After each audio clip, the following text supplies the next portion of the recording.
أنا أعتذر، غلطان. الاعتراف بالذنب من شيء من الرجال.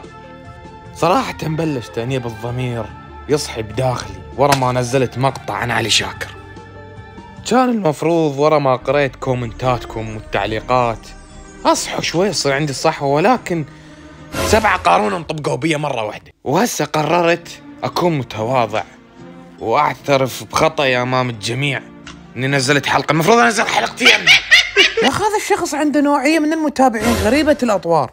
أنا ما أتكلم عن طبقة الفانزات النورمال، لا ذولي ناس طبيعيين واحترمهم، لأنه هو يعرف أي شخص ينزل محتوى على السوشيال ميديا بصورة عامة قابلة للانتقاد وللتمجيد بنفس الوقت. أما يحطك صنم بحياته ويعبدك، واو. This is crazy. أحد شيوخ علي شاكر من فانزاته كفرني يا رجال. يا ربي أنا إيش سويت؟ طبعا أنا اللي سويت حكيت عن هذا الشخص.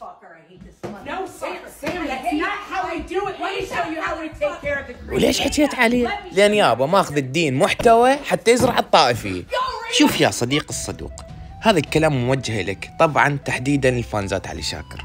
كون متفائل بالحياة وكون إنسان يتقبل النقد بأي لحظة من اللحظات، لا تصير إنسان معقد ومتعصب. الحياة ما تسوى، لا أنا ولا علي شاكر ولا 10 غيرنا، يسوى يحرق أعصابك يا قلبي. أنا خايف عليك. ممكن صحتك يا غالي. ثاني شغلة، شوف هاي الكومنتات الحلوة، العقول المتفتحة اللي يفكرون خارج الصندوق يا صديق، اتأملها اللحظة لح تشاهد إن ذولي أحرار ما عندهم تبعية. أما أنت إذا أنت تاخذ عقليتك من هذا الشخص وأفكارك وإلهامك، المرة اللي ما تخلف تاخذ دم هذا المطبر اللي صاير على هدومه، تاخذ من ملابسه هيك وصله تنقعها بالمي وتسبح بالمي مالتها، وراش كم يوم تصير حامل، تدري لو ما تدري. فأنا شو تريد أتصور أحكي وياك؟ غاسل ايدي منك ب 12 تنكر. ومن التعليقات الغثيثة اللي شفتها، اسمعوا اصلا كل الفيديوهات اللي طلعت بيها علي شاكر يرقص اكيد مفبركه.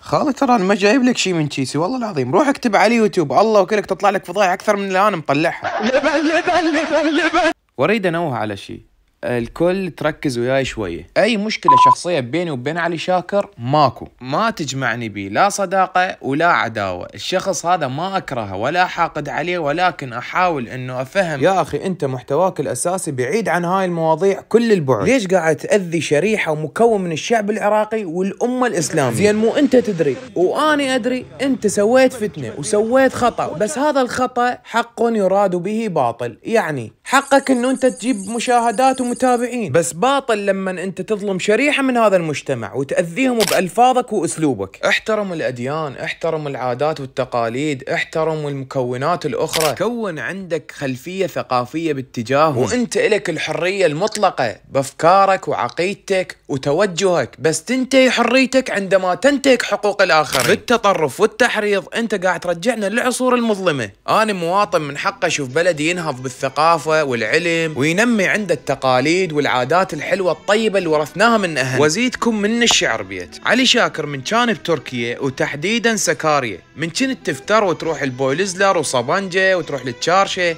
من شفت البلد هيك متوحد، ما شوية الغيرة الوطنية صعدت عندك نهضت ولو ملي. لو كنت حاير الصفر للبنات، زين هاي قصص التحريض مالتك ليش ما طلعت هنا الخياصات مالتها؟ لو واحد قادر بس لما يرجع البلده، ما اتعظت من شفت هنا 6000 مكون وكلهم متعايشين ببيناتهم؟ غيرتك لهالدرجة من الحضيض واصلة؟ الخيسة هاي ما طلعت بتركيا لعدة أسباب، واحدة من عدهن وهمها إذا حكى بهاي المواضيع يضربوه 100 شلاق الاتراك ويرجعوه من ما اجى. فالتطرف الفكري يا صديقي شيء منبوذ عالميا، وطريقة اختياره للمواضيع اللي يطرحها ما يراد لها روحها للقاضي، أجنداتها واضحة ومفهومة وبارزة ملامحها.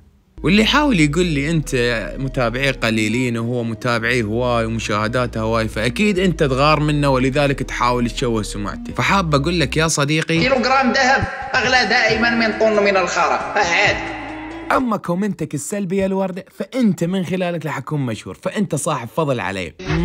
اروح لك فيديو ارجع لك ما زادت عداك ويانا مذلول. فحاب اوجه كلام اخير للمتابعين، طبعا اذا انت مو متابعيني فالغالي لو سد ذانك لا تطلع من المقطع. ايش بيك؟ قاعد نشاق وياك، ايش بيك بسرعه صرت عسل؟ فحبايب قلبي ديواننا قاعد يكبر وانتاج راح يكثر.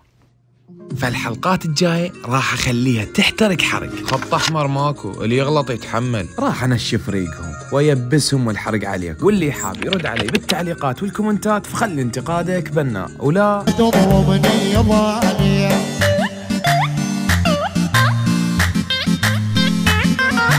مشكلتي ما افهم شنو السني وشنو الشيعي، واحد منهم بالجنة واحد منهم بالنار.